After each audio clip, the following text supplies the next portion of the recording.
जीव को कामा। सार शब्द निर्णय का ही नाम है। निर्णय युक्त वाणी ही सार शब्द है, जिससे जीव का कल्याण होता है। कवि साहब ने कहा, सार शब्द से वांचियो मानो इतवारा हो। मेरी बातों पर इतबार करो, यानी विश्वास करो कि सार शब्द से ही व्यक्ति का कल्याण होगा। सार शब्द, असार शब्द, व्याकरण में भी देखो एक दो शब्द होते हैं, एक सार्थक शब्द होता है, दूसरा निरर्थक शब्द होता है। सार्थक शब्द होता है उसका अर्थ होता है, उसका अस्तित्व होता है और वो चीज़ ढूंढने से मिलती है। निरर्थक शब्द केवल नाम होता है पर वो ढूंढने पर मिलती नहीं है। जैसे रोटी सोटी कहें तो रोटी सार्थक शब्द है और सोटी निरर्थक शब्द है।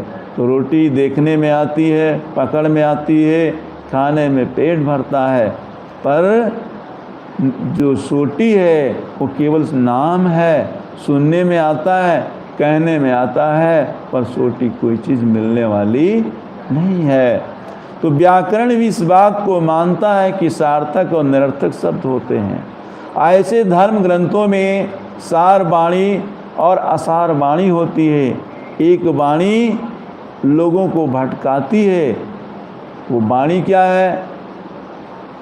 अलंकारित वाणी रहती है, लेकिन सार वाणी से जीव का हित होगा। जैसे हनुमान जी सूर्य को निगल गए तो लोग समझते हैं घटना थी, ऐसा हुआ था, ये शब्द तो है, धार्मिक ग्रंथ में है, इसलिए धार्मिक बात तो है, लेकिन इसमें अलंकार का प्रयोग किया गया है। ये अद्भुत रस की बात कही गई है। अद्भुत रस का अर्थ होता है जिससे आश्चर्य प्रकट हो। तो हनुमान जी सूर्य निगल गए, यहाँ पे अद्भुत रस का प्रयोग है, न कि ये यथार्थ वाणी है। तो इस तरह से धोखे पहिरा भेक, लोगों ने भेष बना लिया, भेक मतलब भेष पहन लिया, और उनका जीवन धोखे में जा रहा है। आदमी भक्ति करने लगता है, किसी गुरु से जुड़ गया, संत से जुड़ गया, धर्म से जुड़ गया और अपना बन गया भक्त जी। लोग कहते हैं भक्त जी है। दूसरा घर बार छोड़ा, परिवार छोड़ा, जाति भावना छोड़ी, सब कुछ छोड़ दिया। जाति भावना भी नहीं है, घर का मोह भी नहीं है और परिवार का मोह भी नहीं है, प्रांतीय भाव नहीं है, पर ईश्वर को पाने में लग गए, धोखे में पड़ गए और अंत में मिलता भी नहीं है। एक राजस्थान में संत थे, वैष्णव संत, वो रोज़ कथा सुनाया करते थे भक्तों को। एक 12 जिला पड़ता है कोटा के पास में राजस्थान में, तो एक पहाड़ी पर एक संत रहा करते थे वैष्णव। वो कथा भी सुनाया करते थे कि भगवान सबको दर्शन देता है, फिर भगवान सबके घट में समाया है। इस तरह से वो कथा सुनाया करते थे। एक दिन सुनाते सुनाते उन्होंने ये प्रण ले लिया कि अमुक तारीख को इतने बजे यदि हमें भगवान दर्शन नहीं देंगे तो क्या होगा, मैं आग जला करके मैं अग्नि से अपने शरीर को नष्ट कर दूंगा। तो ऐसा कह करके ऐलान कर दिया। तो समय धीरे धीरे आ गया, तो जो श्रोता थे उनको भगा दिया कि भगवान दर्शन दो।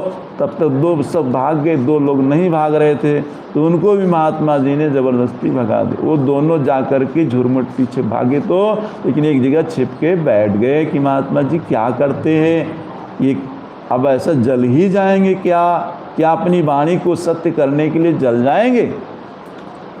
अंत में महात्मा जी पुकारते हैं, हे भगवान, मैंने घर छोड़ा, परिवार छोड़ा और भजन किया, आप मुझे दर्शन दे दें, अन्यथा मैं जल जाऊंगा। 2 बार इस तरह से वाणी किया और तीसरी वाणी में आवाज़ दिया कि हे भगवान, मुझे दर्शन दे दो, नहीं तो जल जाऊंगा। तीसरी बार में जब कुछ नहीं हुआ तो कूद गए और जल करके राख गए। जीव गोस्वामी, रूप गोस्वामी, जो चैतन्य महाप्रभु के शिष्य थे और वृंदावन में रहते थे, कहा मैंने अपना प्रांत यानी बंगाल छोड़ के यहाँ आया हूँ, भगवान मुझे दर्शन दे दो। लेकिन भगवान कहाँ दर्शन देने वाले। कहा ये शरीर ही वृंदावन है,